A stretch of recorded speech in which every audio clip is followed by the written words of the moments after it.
Halo, Assalamualaikum warahmatullahi wabarakatuh. Sobat TIK, kembali lagi berjumpa dengan saya dalam mata pelajaran pemrograman berorientasi objek. Di pertemuan ini, kita akan membahas membuat tabel menggunakan MySQL di Exam. Ya. Langkah pertama, seperti yang sudah dilakukan pada tahap sebelumnya, kita tinggal buka Exam Control Panel-nya. Kemudian di modul Apache dan MySQL kita klik Start. Kemudian kita buka Chrome untuk mengakses database-nya. Selanjutnya kita ketik localhost di address bar. Kemudian menuju ke menu phpMyAdmin. Kemudian kita cari database yang pada pertemuan sebelumnya sudah dibuat, yaitu dengan nama dbNilai. Ini ya.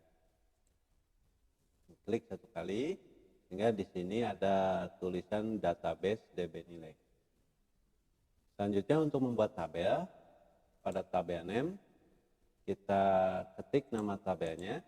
Nah di sini satu database dbNilai ini nantinya akan menampung banyak tabel.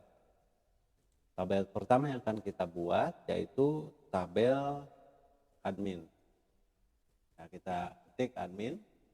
Kemudian kolom yang dibutuhkan yaitu 3 kolom saja. Nah, jika membutuhkan kolom lebih, kalian bisa menambahkan atau menuliskan angka lebih dari 3. Selanjutnya, kalian tinggal klik tombol create sini. Nah, di tabel name ini admin ya, nama tabelnya. Kemudian di kolom pertama, di sini di name, masukkan ID.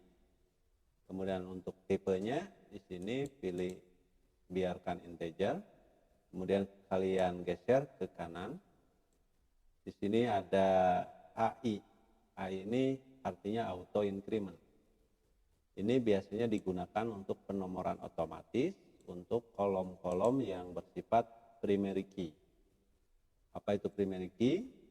Primary key itu kolom yang tidak bisa menampung data yang sama.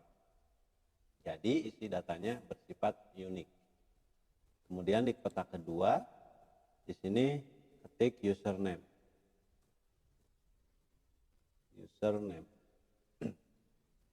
Kemudian bagian tipe kalian ubah menjadi varchar.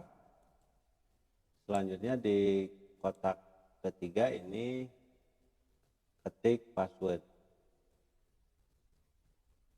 Kemudian di bagian tipenya pilih juga varchar. Kemudian di bagian length, karena ini varchar, ini membutuhkan length, nilai panjangnya.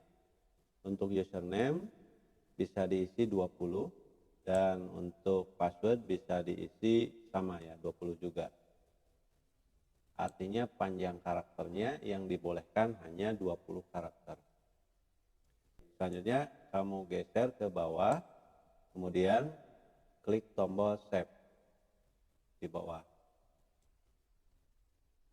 Nah, jika tampilan sudah seperti ini, ada ID dengan tanda kunci, kemudian username, kemudian password, berarti tabel dengan nama admin berhasil dibuat. Oke, untuk pertemuan kali ini cukup sampai di sini. Terima kasih. Assalamualaikum warahmatullahi wabarakatuh.